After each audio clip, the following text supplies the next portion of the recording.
Healing के लिए 3-4 चीजें समझना आपको जरूरी है। पहले तो आप अंडरस्टैंड कीजिए, एवरी कस्टमर जो किसी भी प्रॉब्लम के लिए आ रहा है वो हीलिंग कस्टमर है, और उसमें आप टेक्निकल चीजों के साथ साथ हीलिंग को जरूर जोड़ दें। फॉर एग्जांपल, अगर आप उसको सिखा रहे हैं सेल्स कैसे करते हैं, बट सेल्स के साथ अगर सेल्स हीलिंग जोड़ दी तो वो बहुत ज्यादा हेल्प होगा। क्योंकि देखिए, every coaching is a life coaching situation. Life coaching situation का मतलब है कि इंसान को क्या चाहिए कि एक थोड़ा सा सपोर्ट। जैसे आज मैम आई थी, एक उनको किसी ने बोल दिया कि तुम्हारे बेटे का तो नाम ही खराब है और वो तो जल्दी मर जाएगा नाम खराब होने से, और वो न्यूमरोलॉजिस्ट बोल रहा है मैं नाम ठीक कर दूंगा, 18,000 रुपए दो।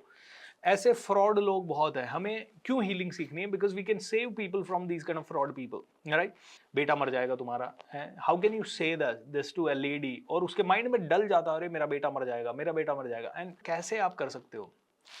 अब समझिए, किसी का बिजनेस चल रहा है और उसके बिजनेस के माइंड में कहीं डला हुआ है ऐसा थॉट कि ये बिजनेस रिस्की है, मान लो किसी भी कारण से डल गया, या बिजनेस में फेल होने के चांसेस ज्यादा है, या उसके माइंड में आ गया बिजनेस इज स्ट्रगल, या उसके माइंड में आ गया यार कंपटीशन बहुत ज्यादा है, या उसके माइंड में आ गया अच्छे लोग मिलते नहीं है, मुझे तो बहुत ज्यादा बिजनेस को एक्सट्रीम मैनेज करना पड़ेगा, माइक्रो मैनेज करना पड़ेगा।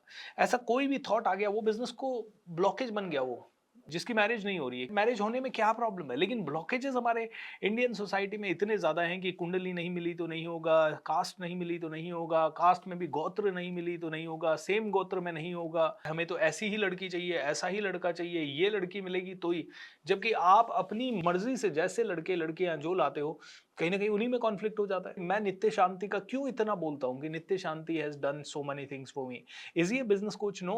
अगर मैं नित्य शांति को बोलूं कि मुझे 100 करोड़ कमाना है, नित्य शांति कहेगा alright, how wonderful, go ahead earn, वो इतना ही बोलेंगे, राइट? लेकिन उसके बावजूद भी आज मेरी जिंदगी में जितने भी कोचेज आए उनमें सबसे ज्यादा इंपैक्ट नित्य शांति का है। कहते हैं भूपेंद्र तू इस दुनिया में आया ना, what is the most important thing for you right now? बोलते हैं most important thing remains the most important thing, बाकी सारी चीजें खत्म हो गई। बोले तू ट्रेनिंग के फील्ड में आया क्यों था? मैंने कहा मैं इंपैक्ट करने आया था lives. Are you doing the impact? Yes. और are you only focused on money? जब ये 2017 में ये कॉन्वर्सेशन हुआ, I am probably going towards this. वापस से आ जाए इंपैक्ट करने पे। इंपैक्ट करने पे आ गया, तब से आज तक ब्लेसिंग से ट्रेनिंग में टिका हुआ भी हूँ, अच्छा भी कर रहा हूँ, बढ़िया कर रहा हूँ, ग्रोथ हो रही है, इंजॉय कर रहा हूँ। और अब तो the most important thing is the most important thing, मेरा रिट्रीट सेंटर चालू होने वाला है पुष्कर में, लेकिन अभी तक गवर्नमेंट अप्रूवल्स वगैरह हमने कभी किए नहीं है। आदमी कौन है, राइट, उसको क्या देना है, कैसे देना है, वो कितना लेगा, कितना ले, हर आदमी घुमा रहा है। I got frustrated. I sat with my coach day before yesterday. तो पहला सॉल्यूशन आया मेरे कोच का, भाई करना क्यों है ये सब? तेरी जिंदगी में तेरे पास आज तुझे इतना मारामारी करके इतना स्ट्रेस लेने की जरूरत कहाँ है? तेरे पास बहुत सारी अच्छी प्रॉपर्टीज वगैरह हो गई है, बेच, 10-15 करोड़ 20 करोड़ जो भी आता है बैंक में डाल, आराम से सो, हर महीने ब्याज आएगा 20-25 लाख रुपए बैंक से, एंजॉय कर। कुछ करना ही नहीं है, मर्जी आए तो ट्रेनिंग कर, नहीं आए तो मत कर। तेरे को हीलिंग करना है, तेरे को क्या करना है, तू तो आज फाइनेंशियली फ्री है। पहला सोल्यूशन ये आया। लेकिन फिर वही है, नहीं सर हीलिंग रिट्रीट सेंटर तो करना है सर, वो ड्रीम है। अच्छा करना है तो क्यों चाहिए तेरे को बड़ी बिल्डिंग, बड़ा हॉल? कर दे शुरू। Main thing remains the main thing, main thing is the main thing. देखिए हीलर का क्या पावर होता है ये समझिए। Healer is a life coach, and life coach कहता है कर दे शुरू। मैंने कहा कर दे शुरू कैसे? बिल्डिंग नहीं है, कुछ नहीं है, कोई नहीं, टेम्परेरी चीजों से शुरू कर दे। किसने कहा बिल्डिंग ही चाहिए? टेंट नहीं लगाते तुम पुष्कर में? मैंने कहा लगाते हैं, तो टेंट लगा और शुरू कर। मेरे भी माइंड में था, लेकिन मेरे माइंड में टेंट लगा के शुरू करना भी वाज ए बिग टास्क, कि टेंट का पूरा वो बनेगा, बाथरूम का सेटअप बनेगा, ये बोले 25-50 बाथरूम बनवा दे, बस इतना काम कर, और आज टेंट लाएगा कल खड़े हो जाएंगे, 4 दिन में खड़े हो जाएंगे, 5वें दिन रिट्रीट करना, तुझे कहां दिक्कत है? एंड आई सेड इतना सिंपल होता है life. This is the power of spirituality, this is the power of healers, this is the power of transformers. Ultimate transformation formula पता है क्या है? Simplicity. Simplicity, speed of execution. हमें आदमी कहे ओ मेरी सेल नहीं हो रही, सिंपल सॉल्यूशन क्या हो सकता है सेल बढ़ाने का? जाओ और 5 लोगों के सामने बैठ जाओ। भाई कुछ नहीं आता ना, तुम्हारी स्किल वगैरह अच्छी नहीं है, पिछले 1 महीने में 50 लोगों से मिले हो, 5,000 से मिल लो अगले में 1 महीने में। दिमाग मत लगाओ क्या सोचेगा, ब्रांड बनेगी नहीं बनेगी, प्रोडक्ट अच्छा नहीं है, वो अच्छा नहीं है।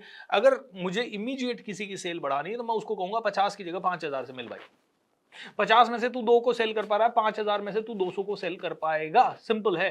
पहला काम तो ये कर ताकि तेरे पास इमीडिएट रेवेन्यू ज्यादा आए and then things become better. चालू करो, सिंपल सॉल्यूशन, हील करो। बोले पता है तू क्यों नहीं कर रहा? तूने तेरे माइंड में बीएसआर बना रखा है। बीएसआर मतलब वो ब्रांड सेलिब्रिटीज के साथ उठने बैठने वाला 3-3, 5-5 हजार लोग जिसको सुनते हैं, वो कच्चे में शुरू करेगा, एवरेज से शुरू करेगा। How is it possible? उसको एक आदमी ने इंसल्ट कर दिया तो मेरा कोच कहता है हटा दे बीएसआर को बीच में से, बन जा सिंपल, शुरू कर, स्पीड ला। 5 साल बाद शुरू करेगा, अभी शुरू कर।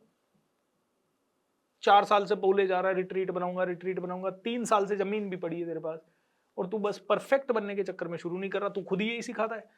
Wow, this is what the power of a healer.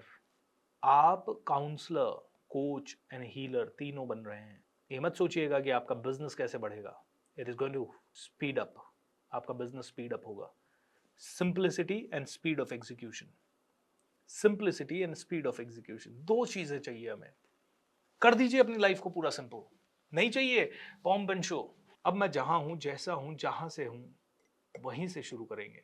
I want us to create that kind of an energy. Healer doesn't mean only हाथों से हील कर देना। हीलर हैज टू बी, आपके वर्ड्स में पावर हो हीलिंग का, आपके शब्दों में हीलिंग आए। आप जल्दबाजी ना करें। जब भी कोई कॉम्प्लेक्स इश्यू आता है और मुझे नहीं पता कि इमीडिएट में क्या बोलूं, सीधा बैठें, शांत हो जाएं, थोड़ा मेडिटेट करें। सीधा बैठे, शांत हो गए, मेडिटेट किया और फिर नेचुरली सोचो क्या आ सकता है। ये सॉल्यूशन आपके अंदर छुपे हुए हैं, कहां से आएगा आपको नहीं पता चलेगा। इसीलिए आपको अल्टीमेट ट्रांसफॉर्मेशन फॉर्मूला के अंदर अगर आपको बहुत ज्यादा हेल्प करनी है किसी के लिए, तो आपको एक ही काम करना है। पता है क्या? आपको मेडिटेट रोज करना है। और मेडिटेट करने का मतलब है बिल्कुल शांत हो जाना, कुछ नहीं सोचना है, कुछ बदल जाएगा दोस्तों। Alright, so lots of love. आप सभी का कल्याण हो, आप सभी का मंगल हो। You may be the happiest. Take care and be happy. Bye bye.